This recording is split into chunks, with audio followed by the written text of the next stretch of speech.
would like to speak about love.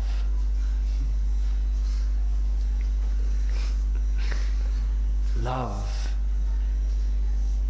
If you don't get married, if you remain as a brahmachari, then what about love?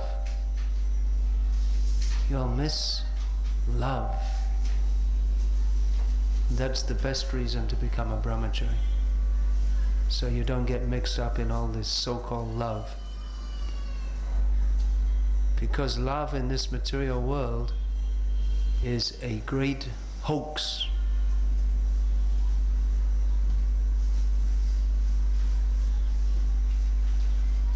What goes on in the name of love? Affection in married life was previously quite prominent, but they'd never talk about love, but rather husband and wife would live together, living a religious life with this idea of serving God, living a pious life, and in this way there was some affection. But in the modern world, everyone is just interested in their own sense gratification. So especially in the modern world, what goes on in the name of love is just, if someone is useful for someone else's sense gratification, they say they like them or they love them. And in family life also, there are so many cases of, we find husband and wife, I'm talking about in India now, I know several examples. The husband gets posted to another city and the wife says, I'm staying here, I've got my job, you go. Husband, I can find another husband, no problem, you go. Like that. Sanatana Goswami Das was a householder, but then he joined Hare Krishna movement, and his wife said, well, I want to go for dancing. He said, I'm dancing, but Hare Krishna dance. And then she said, no, I don't like that. So she found another husband, no problem. There are plenty of men around. As soon as he became no longer a cooperator with her sense gratification, then the love finished.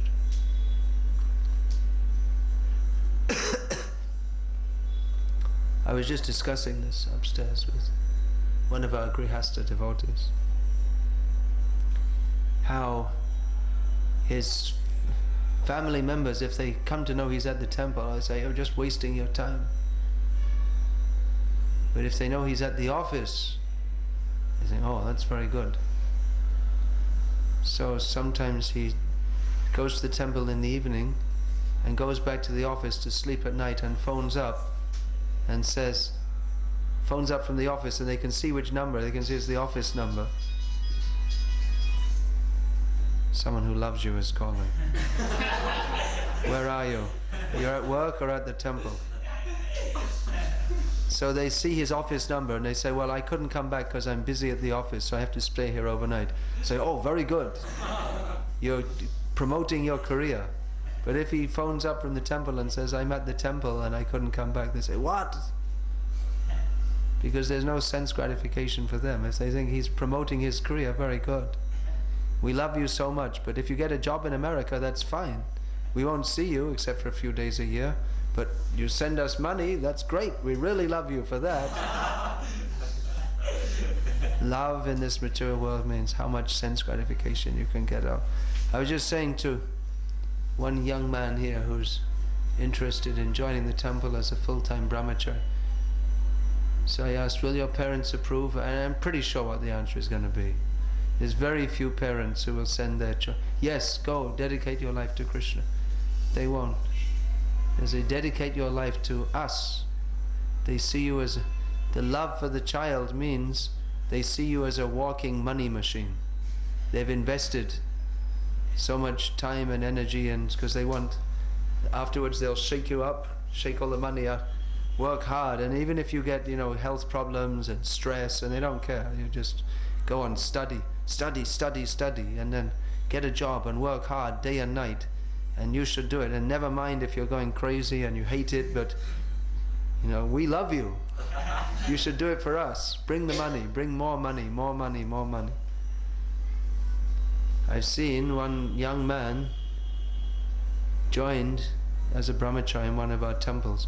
Actually, the family members came and said, please take him to join your movement. I was surprised. Then after some time they said, no, give him back. And I didn't agree, but they put so much pressure on him that he went back. They were saying that your mother she'll die if she doesn't see you. He said, she just has to see you. Unless she sees you all the time, unless you're living at home, she can't live. So he went home to Chennai, and after some time he got a job in Bangalore, and amazingly her disease of not being able to see him had been cured. As long as the money was coming from Bangalore, that she didn't have to see him anymore. She was, he was quite okay. So what I have read in Shastra about family life, the love in family life being just a hoax, I'm quite convinced of this. I've seen so many examples. Of course there may be Krishna conscious family life in which husband and wife cooperate, but I've seen even among devotees many times the wife is pushing the husband, work more, get more money. They don't need more money, but they have enough money to live, and they could spend that time becoming more Krishna conscious, but instead the wife is pushing. Bring work, spend more time, work, bring more money, just like a karmic. So that's one very good reason to stay a brahmachari, to avoid love. Love is very dangerous. It takes up all your time and energy and spoils your life. So be careful. Don't be attracted by love, this so-called love. It's so bogus. On the Hindi movies, Hindi, Telugu, I suppose it's all the same. They show love, and then the young man and woman, and they see each other, and then all of a sudden they're transported to Kashmir, and there's a whole dancing troupe and an invisible orchestra. And but the real life is, get out to work, bring more money. Why don't you bring more money? That's real life. You don't know so much about it, but that's, and never satisfied, never satisfied. Whatever you bring, they're never satisfied, always want more. Sometimes I ask in a public lecture I'll say that everyone after they get married, as soon as they get married, all their problems increase hundreds of times. And is it true? And all the, oh yes, yes, all the men will say yes immediately. Immediately so. So this is one side of seeing. The other side of seeing is that we should find out what is real love with Krishna. One cannot remain a brahmachari simply by negative understanding. But that must be there though. Because if we talk of love of Krishna but we don't know how love of Krishna is distinguished from love of Maya, then it'll be simply sentimentalism, and we won't be able to maintain. We have to see both sides. Sometimes we're accused of being devotees are accused of being very negative. Yeah, we are very negative about this material world because there's nothing good in it. You say, well, what about all the good things in life? You can go see, you can have nice social life, and you can go to gardens, and the pleasure of seeing your children pass through school, and all bogus, all useless. There's nothing of any value in this material world. The only valuable thing is to cultivate Krishna consciousness, to cultivate our love for Krishna. But we have to be very careful to distinguish that love for Krishna from this mundane love which traps us in the nature of mundane love is that it traps us in a situation where it's very difficult to think of Krishna. We become attached to Krishnetara, all that which is not related to Krishna, and you have to work hard to maintain all that, and that is so much endeavor goes in maintaining a family, and it's very difficult to concentrate on Krishna. So you should be very